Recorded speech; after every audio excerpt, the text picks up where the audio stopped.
కొంతమంది అసమర్థులైనటువంటి మంత్రులు వర్షపాతం తక్కువటే మా మీద బదనాం పెడుతున్నారు అని మాట్లాడుతూ ఉన్నారు. అది పూర్తి శుద్ధ తప్పు. కొన్ని జిల్లాల్లో 7%, కొన్ని జిల్లాల్లో 16%, దాదాపు 20-25 జిల్లాలలో, ఉత్తర తెలంగాణ జిల్లాలలో, ముఖ్యంగా కరీంనగర్ లాంటి జిల్లాలో నార్మల్గా కురవాల్సిన దానికంటే అధిక వర్షపాతం కురిసింది. ఎక్కువ రెయిన్ఫాల్ ఉండగా కూడా ఈ పరిస్థితి ఎందుకు వచ్చింది అంటే పూర్తిగా ప్రభుత్వ అసమర్థత, ప్రభుత్వ వైఫల్యం తప్ప దీనికి వేరే కారణం లేదు.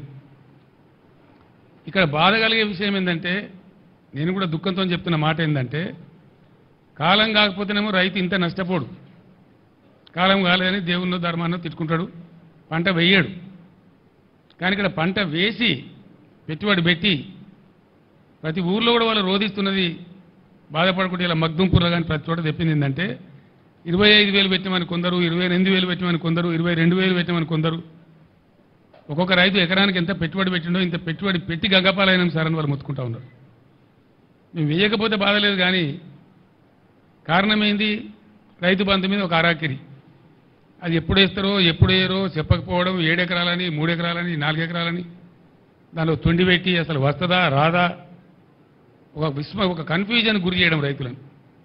నిన్న మొన్నటి దాకా ఇప్పటికి కూడా ఇంకా పూర్తిగా వేయలే, రైతులకు 100% వేయలే. ఇంకా దాని మీద ఒక పాలసీ లేదు, ధైర్యం లేదు, చెప్పే తెలివితేటలు లేవు. అదొక వైఫల్యం. అదేవిధంగా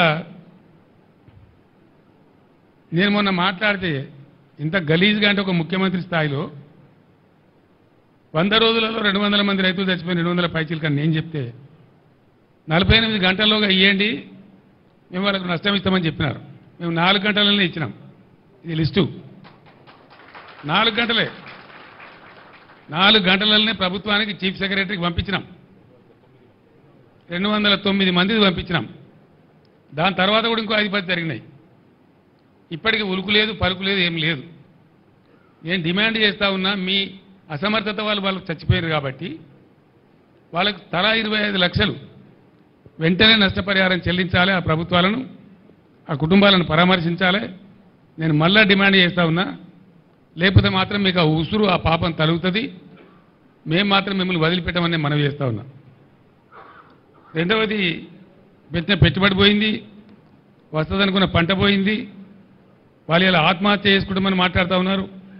నేను వద్దని వాళ్ళకి దండం పెట్టి చెప్పినాను. వాళ్ళకు ఖచ్చితంగా ఎకరానికి 25,000 ఇవ్వాలి. నష్టం జరిగింది, ఎట్లా జరిగింది? పంటలు ఎండిన మాట వాస్తవం, నష్టం జరిగిన మాట వాస్తవం. ఇలా రైతాంగం కన్నీరు మున్నీరు అవుతున్న మాట వాస్తవం. 15-16 లక్షల ఎకరాలంటే చిన్న విషయం కాదు. ఇది న్యాచురల్ కలామిటీ కంటే కూడా పెద్దది. ఇది bigger than any natural calamity. కాబట్టి ఈ సందర్భంలో ప్రభుత్వం కాకపోతే వాళ్ళని ఇవ్వలాదుకోవాలా? దానికోసం మేము డిమాండ్ చేస్తూ ఉన్నాం. మీరేదో తప్పించుకుంటాం అనుకుంటే మీ వీపులు విమానం మొత్తం మోగిస్తారు ప్రజలు, మిమ్మల్ని మాత్రం వదిలిపెట్టరు. మీ డ్రామాలు నడవాయని కూడా నేను మనవి చేస్తూ ఉన్నా. నేను కూడా 4 నెలల దాకా నా నోరు తెరవలే. మన సూర్యాపేటలో నేను చెప్పిన 4 మాసాల దాకా నేను తెరవలే. టైం ఇవ్వాలి కొత్త ప్రభుత్వానికని మాట్లాడలే.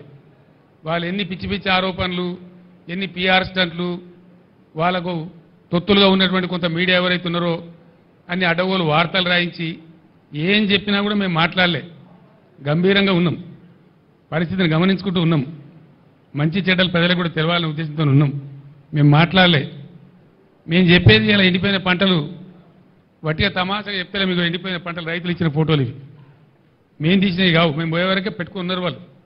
మేము పోయిన గ్రామాలలో ఎన్ రూట్లో పెట్టుకొని ఉన్నారు. ఇగో ఈ విధంగా ఎండిపోయినాయి పంటలు, ఇంత భయంకరంగా ఎండిపోయినాయి. ఇవన్నీ రైతులు ఇచ్చినాయి. వాళ్ళ పొలాలలో వాళ్ళు దిగినటువంటి పంటలు ఇవి. ఇగో ఇది కూడా వాళ్ళు ఇచ్చినటువంటిదే, మేము తీయలే. ఇంకా చిన్నవి ఉండే కదా పేపర్లలో, కాగితాల్లా ఉండదు చూడు. ఇంకా ఉండేనండి, నేను ఇచ్చే రైతు ఇచ్చింది నాకు అవి. సరే తీసేయండి అవి, తీసేయండి.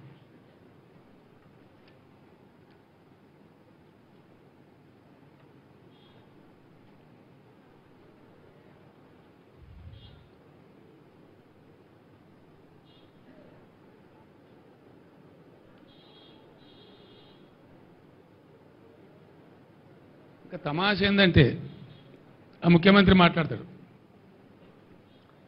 నేను సూర్యాపేట జిల్లాకు పోతే అక్కడ నీళ్ళు కాలువలు వదిలిండు,